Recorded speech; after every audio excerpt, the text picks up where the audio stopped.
Please clap it up for Bilal.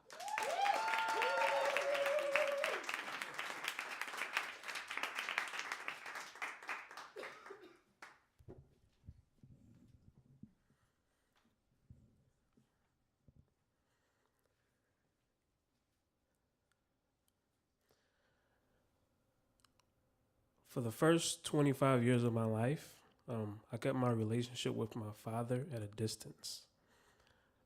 For example, I never really talked to him about what life was like for him as he was growing up. Um, I think part of the reason I never really talked to him about that was because I grew up in a broken home. It was kind of chaotic, and that was sort of the lens that I viewed him by. And so I think part of me was afraid of what I might find out.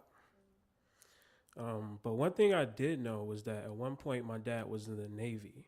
Um, and I also know that at one point um, the ship that he was stationed on caught on fire and that he was blamed for this fire.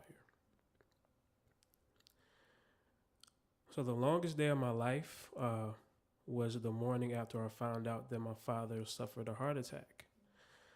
I remember sitting in the waiting room of the hospital. Um, Me and my sister were there, and the nurse came down and explained to us what happened.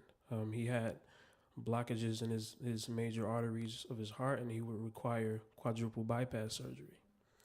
Um, so she explained to us that he would need surgery, and she also made sure to let us know that there was a chance that he wouldn't make it.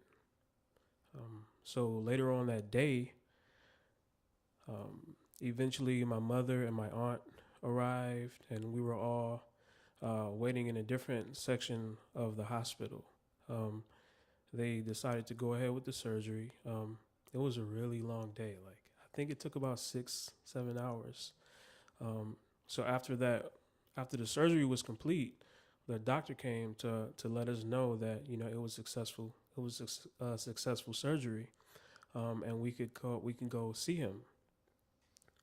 And so the first people who got up to go see my dad were me and my aunt. And so we get up and we start this long, slow walk towards um, his room. Um, and I saw a lot of doors on both sides. I had no idea which room that he was in.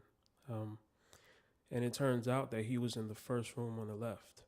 So we get to the room and make that turn to the left. And the first thing I saw was him sitting in the bed, um, like tubes coming out of his chest, through his nose, like a machine helping him breathe. Um, and my aunt immediately just started like burst out into tears. And she like walked away like I can't see that. But me, I just stood there like I couldn't process any emotion. I just froze. And I think it was at that moment that I realized that I really almost just lost my father. So the years after that happened, me and my dad's relationship sort of improved, um, largely because of the fact that somewhere along the line he learned how to use Facebook, um, particularly Facebook Messenger. So me and my dad communicate via Facebook Messenger all the time now. And so a couple of weeks ago, I reached out to him via Facebook Messenger. Um, and I asked him if I could have a conversation with him, like sort of like an interview.